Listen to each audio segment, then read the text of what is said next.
Do you like entertainment? If you're normal, I'm sure you do.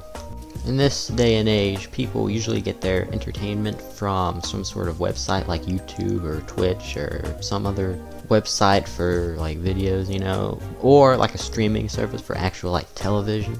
But before all that, there was a satellite television, which is where we will begin our story today. So, let's get into it.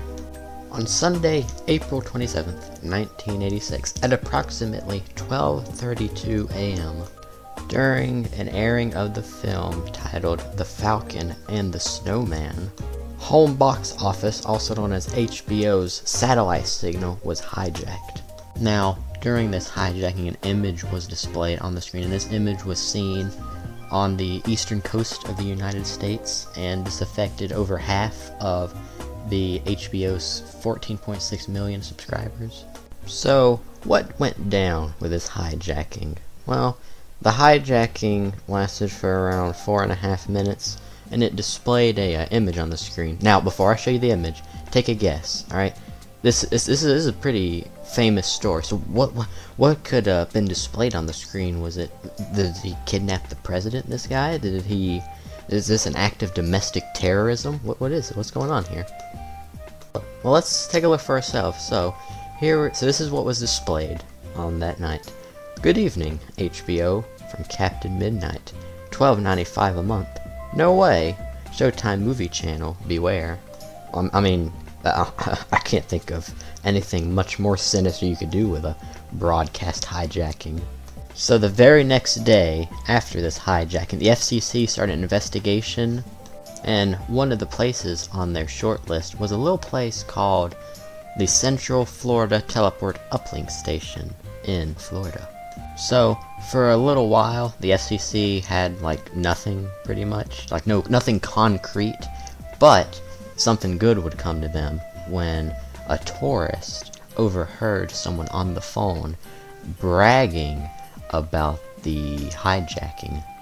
So this tourist copied the license plate number of the person making the call and then reported it to the authorities. Now, who was the one making this call, bragging about this intrusion? Well, it would be electrical engineer John McDougal. So you remember that little place I mentioned was on the short list, the Central Florida Teleport Uplink Station? McDougal actually worked there. So McDougal was eventually subpoenaed. Now, at first McDougal was gonna say that he didn't do it, you know, he played dumb to it, but he eventually, I assume he probably realized that it would be much worse for him if he lied about it and then it was revealed it was him, so he just went out and said like, yeah, I did it. So now we know who did it, pretty much, he admitted to it. Why did he do it? So all things considered, I would say he probably had a pretty good reason to do it. So what happened was HBO used to be free for satellite dish owners, but they eventually changed it so that you had to pay a whopping $12.95 a month, which, wow, free to that is kind of crazy. So it's not, even with that, it's nothing petty that McDougal didn't want to pay that much for. It was actually, he owned a store that sold satellite dishes, and after this change, the sale of his satellite dishes decreased, and it was decreased so much that he had to get a second job, which is how he was at that Florida teleport place where the hijacking occurred that I told about earlier.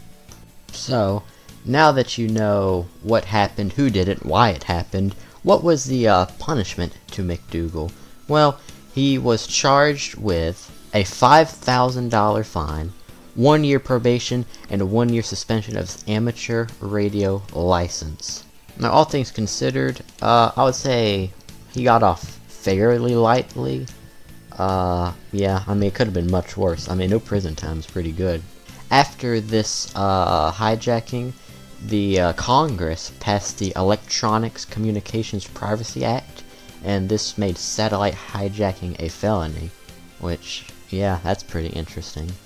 Well, they have it. There's the story behind the famed hijacker, Captain Midnight, also known as John McDougal. Now, if you enjoyed this video, a like and a subscription, and maybe even a comment would be greatly appreciated. Or, if you don't want to do any of that, which is fine, you don't have to, but if you would like to learn about some other topic, I did recently make a video about the history of Jack in the Box mascot Jackbox, so if that sounds like something that might interest you, go check it out, you might like it. And I will leave you with this final note of, please don't hijack a channel, it's a felony now. You will probably get a much worse punishment than McDougal got. And with that, I'll see you next time. Goodbye.